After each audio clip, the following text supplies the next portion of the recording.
Hello, hello, hello, hello, hello, hello, my beautiful people. And the people said, hello. And the people Hi, oh, said, I'm the beautiful people. I thought you meant your audience. no, but you're part of the audience. So it includes you as well. It includes you as well. Okay, So, thank you. Hi. hi. As you can see, I've got a big smile on my face. And because you are someone that brings me so much joy, I love the work Thank that you you. do. So I absolutely had to include you in this conversation that we are having. I think the theme, which is the importance of parental involvement in children's education and overall development of children, I thought it was a conversation that would be suiting to have with you because you've got a number of areas that you focus on kids, not just the books that you have, but you also have a foundation and you are a social worker. So I wanted to take advantage of all those three aspects so that you can contribute to the conversation. But I don't want to have to give away. I want you to be the one to introduce yourself to the people, as you've mentioned, so that we can get started with the conversation. Welcome, a warm welcome to you, Joey, to our Conscious Parenting Convo series. I'm Conscious Thoko, and yeah, we will be engaging with together in this conversation. I welcome you and I hand over to you to just give us an introduction of who you are and how it is that you and I are having this conversation. Okay. Firstly, thank you so much, Thoko, for inviting me. I'm very excited and looking forward for for learning and unlearning together. So my name is Joey Dlamini. I'm an encourager. That's how I call myself. I'm someone who believes that there is good within all of us. We just need to know those tools. We just need to identify those things that some of us are born with, while others we need to nurture. So I love having deep conversations about things that matter. I believe that we should create safe spaces that allows us to talk about all the uncomfortable things that we used to run away from. Mm. I'm a mom of three. Yeah, I'm a mom of three and a wife of one. I'm a sister. Yeah, I'm a friend. I'm someone who loves people. I think hence the work that I'm doing, it's about making a difference in other people's lives because it's who I am. I can't run away from it. Yes, I love that. So let's talk about it. So you are a social worker. What exactly motivated you? I know you just mentioned that you are a lover of people, but what was that thing that ultimately made you go for social work?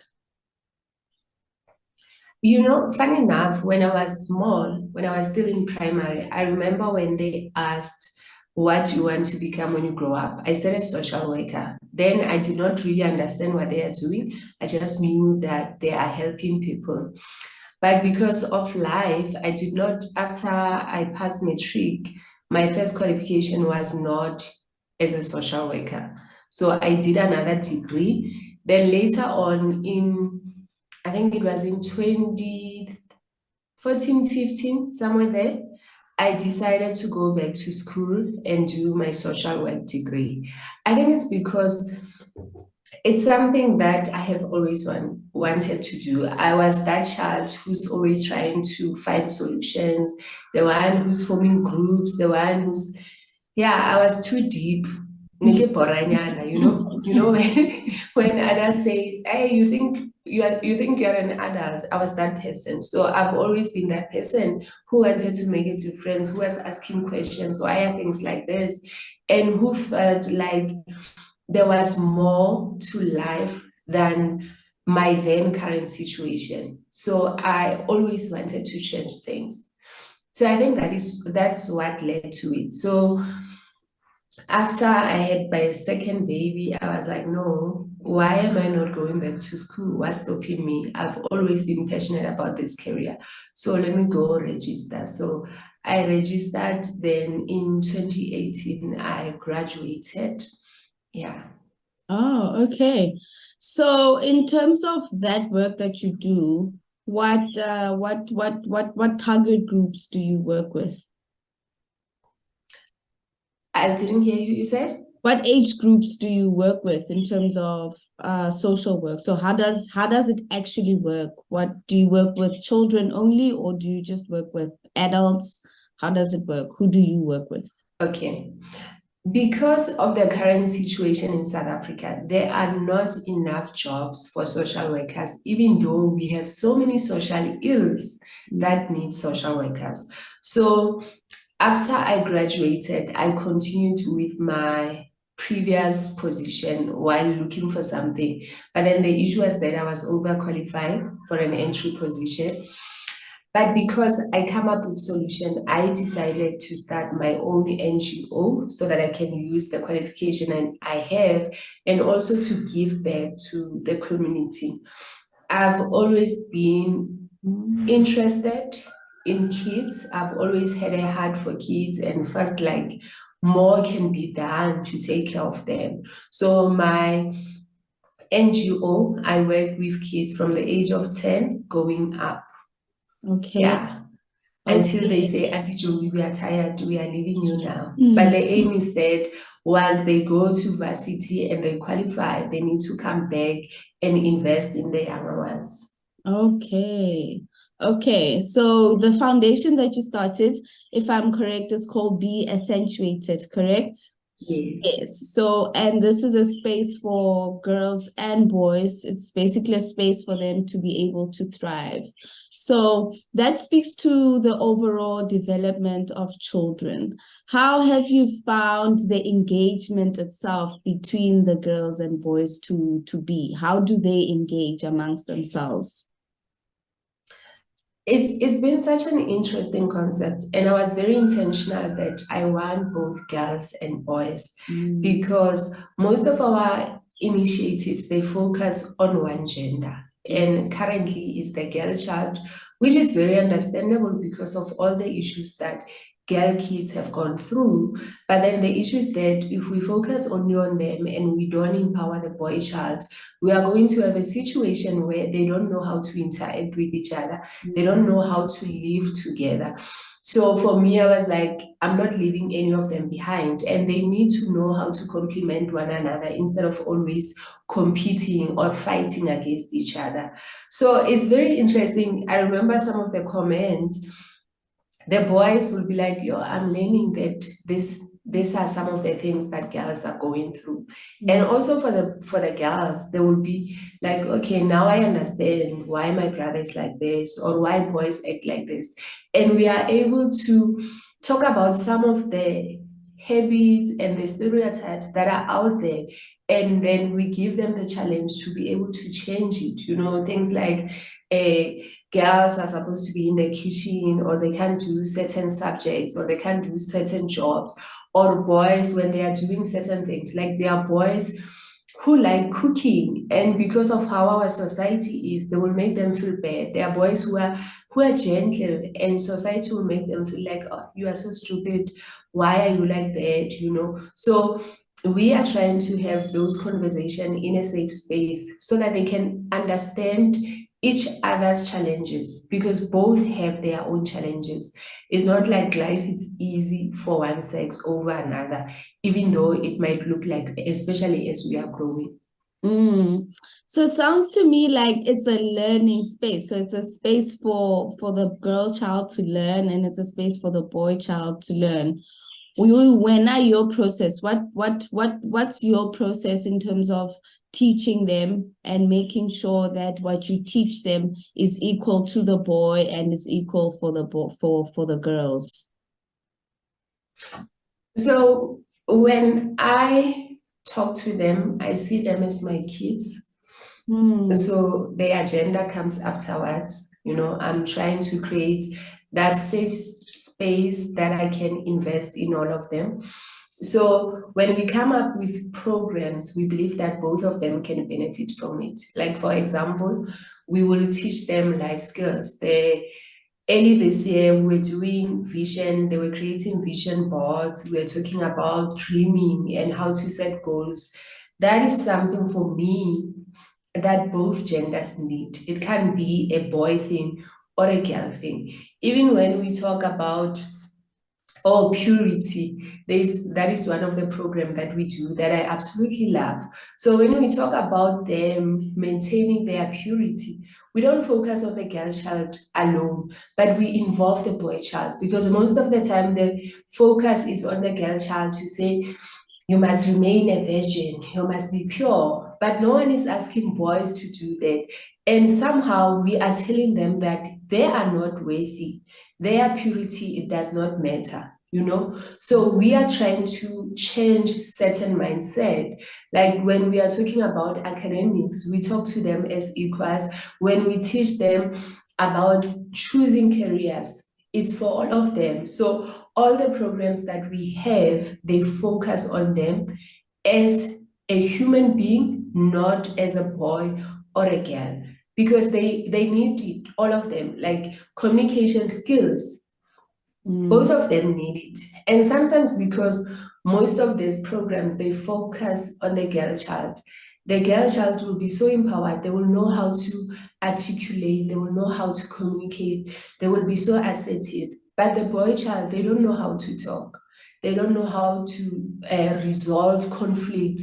They don't know how to deal with their emotions. So hence, at the end, we are going to have incidents where the boy child is going to use what they think they have, which is their physical strength.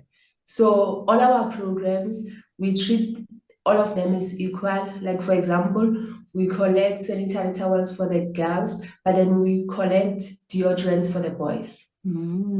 So we don't want them to feel like their issues don't matter, because they are kids, guys, kids. The gender thing comes afterwards. I love that. I absolutely love that. I think it speaks to the heart that you have. So you mentioned academics, right? And that speaks to the theme for October, just the education part. What are you finding the attitude towards learning to be from both the girls and the boys? What's their attitude towards education? Okay, so because I'm mostly working with kids from previously disadvantaged areas, a lot of the time, these kids, they don't have practical examples of how things are supposed to be, you know? Like, I'm going to give an example of maths. A lot of us, especially parents, we didn't do well when it comes to maths. And then we carry our own fears to our kids. So when your child starts saying, oh, I want to be an engineer, it's like, ha, you kanjani? Like, how are you going to do it? So kids now, they stop dreaming big, because us as parents, we are not giving them the support that they need, or we pressurize them to choose subjects that they don't really love, just because we think that they are going to help them to get a job at the end of the day. So in our program, what we are trying to do is teach them that what you are naturally gifted in and your passions, they need to align with the subjects that you choose. Because as much as we don't like it, but we are not wired the same. There are certain things that come easy for other people that might be a struggle for you. I remember one of the kids, and I was so proud of her. She's doing matric this year, and she was saying that at first she chose pure maths, and as much as she was able to perform, but she knew that she could perform better. And the reason is because she knew that as much as she's doing pure maths, but that's not how her mind works. And she was not happy with the marks. So she decided that she wanted to change to do, what's this one? Maths lit. Yeah. Guys, so many changes. So when her family were not happy with her decision, but she stuck it out. And I was so proud of her, because as adults, some of us are unable to say, I'm good at this, I'm not good at that. And I'm not going to force myself to do something that I'm not good at just because people are saying that that's the right way. So we need to get involved And it's not easy because some parents, they've got like, they come back from work late, they are tired. Some of them, they didn't even go to that level. So sometimes it's not easy to support your kids because you don't have the skills. But what I'm learning is that sometimes it's not about knowing the how to, but it's about being there, you know, showing the interest. So how do you identify a child who doesn't have the support? Because you provide that support. So how do you identify a child who lacks with the support from the family side? We usually talk about it. Like I've got an open relationship with them. I'm not an authority figure. They know that they can talk to me about anything. So I'll ask them, and the other guys that I'm working with, they will ask them, what's happening?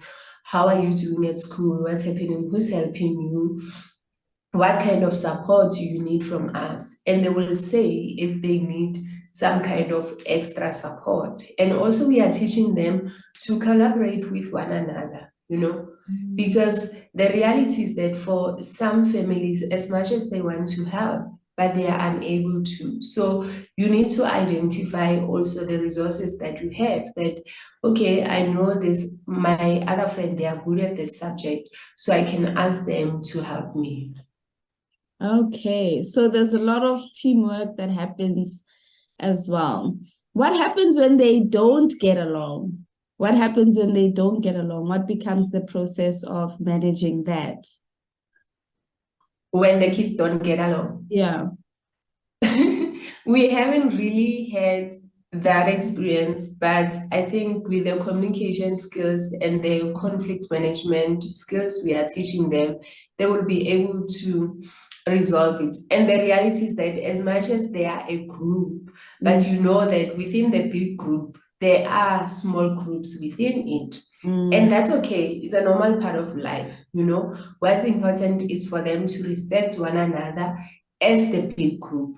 Then it's okay to form your own connection with other people because they can be friends, like 100 of them, and they are all friends. It's only natural for them to form the small groups as long as at the end they don't discriminate against other kids.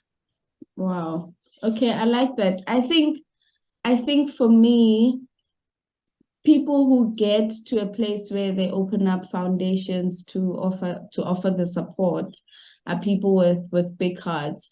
Did the book that you wrote inspire? Which one came first, the book or the foundation?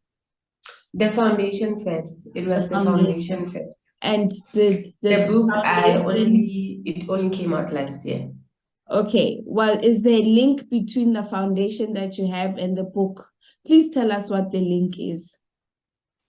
There is, because the book is about teenagers, and the kids from the foundation, it's either they are about to be teenagers or they are already teenagers.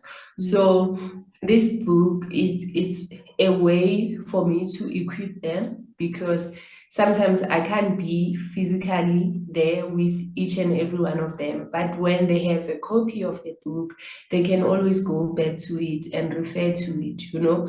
And the questions that are there at the end of each chapter, they can reflect and write down, journal down when I'm even not around. So if you actually get my book, I think the first or second page, there's a part where I'm saying that I'm dedicating it to be accentuated boys and girls, you know, and that is a big thing for me, because I always want them to know that they are worthy just as they are. You know, they must not feel like just because they come from the township or they go to schools in the township, it means that they are less than other kids. So yeah, they definitely inspired me. And I share some of the stories of some of them in the book, you know, because this was that project where I wanted them to have a voice, for them to know it's for them and their opinions matters to me.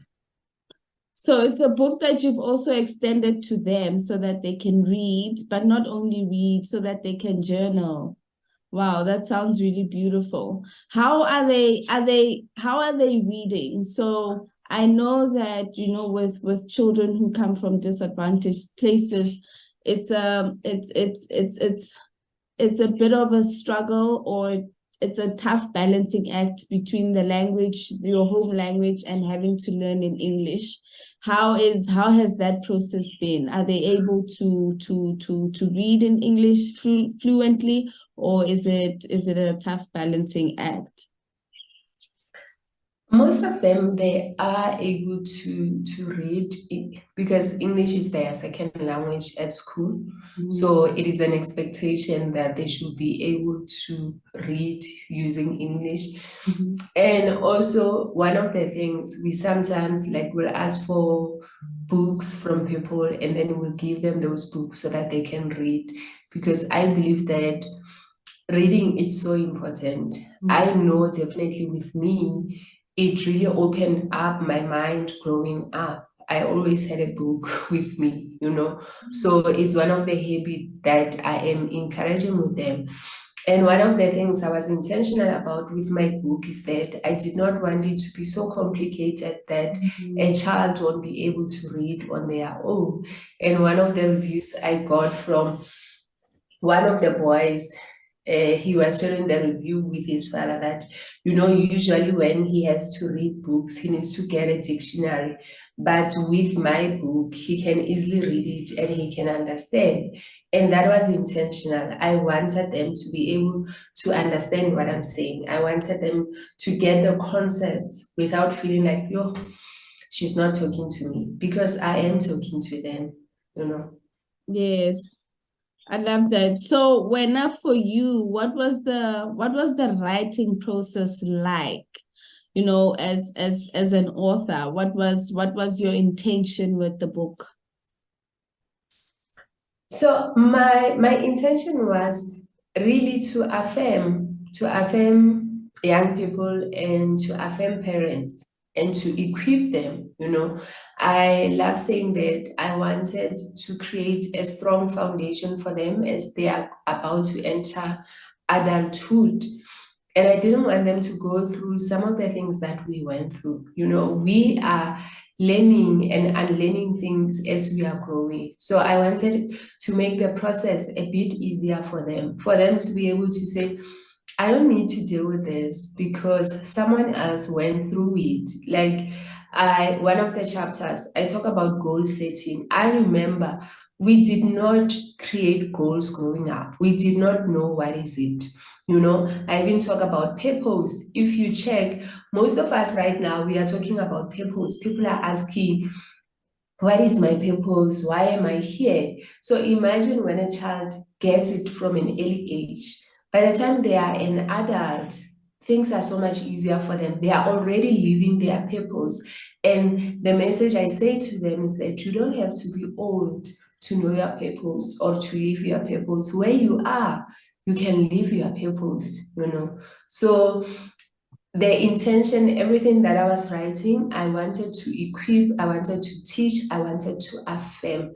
At the end of the day, I want someone, when they are reading my book, they must feel, yo, it's like she knows me. It's like she sees me. She sees my challenges, my fears, my hopes, my dreams, and she cares. I want them to see my heart for them. That's the most important thing. They need to know that I am cheering them on. I think that's a beautiful way of actually leading us to the closing, to say you wanted them to see your heart. Personally, I can say your heart shows itself in the many forms you've chosen to show your light and be who you are. Thank you for creating such spaces for young girls and boys to thrive. Thank you for being a social worker and helping us navigate and helping others who reach out to you navigate through life, as challenging as it may be. It's always good to know that there is someone who's rooting for us and who's rooting for the people who might need the help and the assistance. And so your heart is big. I pray that you continue to have such a blessed heart and that you be blessed in all that you want to accomplish. So as way of closing us out, is there a last message that you would want to share or leave us with here on the Conscious Parenting Convo series? Okay.